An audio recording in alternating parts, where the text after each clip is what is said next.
अस्सलाम वालेकुम। आज का हमारा टॉपिक है वेटलेसनेस। ये टॉपिक स्टार्ट करने से पहले हमें पता होना चाहिए वेट क्या है। तो वेट की डेफिनेशन, वेट से हम वाकिफ़ हैं। वेट क्या होता है? Weight is simply the pull of gravity on any object. ठीक है जी। वेट क्या है जी? पुल ऑफ ग्रेविटी है।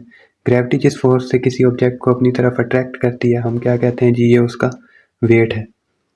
अब वेट हम अपना फील क्यों करते हैं? सबसे पहली बात, जब आप फर्ज कर लें ये अर्थ पे खड़े हैं, ठीक है। अब अगर आप अर्थ पे खड़े हैं तो आप किसके साथ कांटेक्ट में हैं?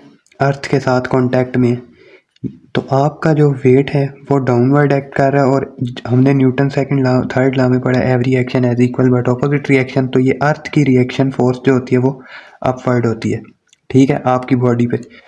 तो अब इस कांटेक्ट की वजह से ये रिएक्शन फोर्स जो जनरेट होती है, इसकी वजह से हम क्या फील करते हैं? We feel our weight. अब कोई बॉडी वेटलेस कैसे हो सकती है? दो ही चीज़ें वेट के फार्मूले में, W equals to M G, M for math, G for gravity. अब किसी भी बॉडी का मैस जो है वो हमें अभी तक पता है कि मैस कांट बी ज़ीरो, है ना। मैस ज़ीरो नहीं हो सकता। तो फिर क्या कोई ऐसा केस है जिसमें ग्रेविटी भी ज़ीरो हो जाए?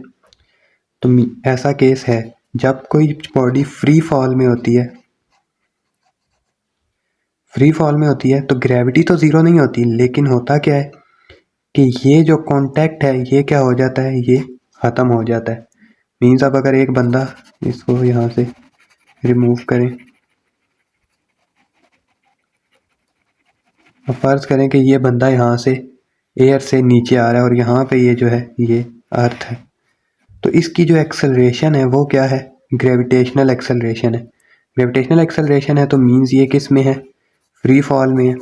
अब फ्री फॉल में है तो इसके साथ कोई दूसरी जो है वो फोर्स नहीं है एक्ट कर रही इसके ऊपर। अब इसके ऊपर जो सिर्फ एक फोर्स एक्ट कर रही है वो कौन सी है? ग्रेविटेशनल फोर्स है। कौन सी? Gravitational force. अब ग्रेविटेशनल फोर्स एक्ट कर रही है तो ग्रेविटेशनल फोर्स क्या है जी? Gravitational force is non contact force. जबकि वेट फील करने के लिए हमें क्या चाहिए? कोई ऐसी फोर्स जो कि क्या हो? कॉन्टैक्ट फोर्स हो। जैसे यहाँ पे ये रिएक्शन अपवर्ड है, ये कॉन्टैक्ट फोर्स है हमारी बॉडी के साथ। तो जब नॉन कॉन्टैक्ट फोर्स है तो उस नॉन कॉन्टैक्ट फोर्स या कॉन्टैक्ट फोर्स के ना होने की वजह से ये बॉडी अपने आप को क्या फील करती है? वेटलेस। ठीक है जी। तो वेट हम किसकी वजह से फील करते हैं? कॉन्टैक्ट फोर्स की वजह से। जब हम फ्री फॉल में होते हैं तो क्या होता है? कॉन्टैक्ट फोर्स क्या हो जाती है? ज़ीरो। जब कॉन्टैक्ट फोर्स ही कोई नहीं होगी तो हम क्या फील करेंगे? Weightless.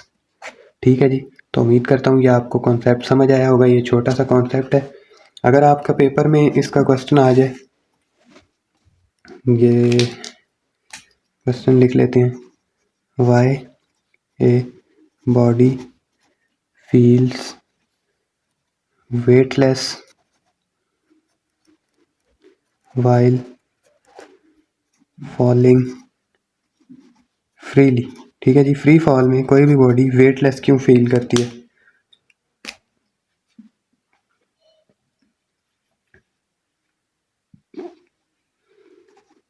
When a body is in free fall,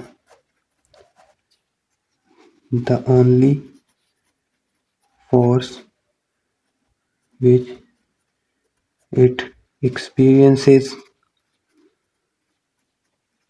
is gravitational force।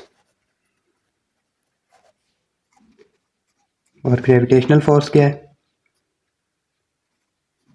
Non contact force है, which is non contact force.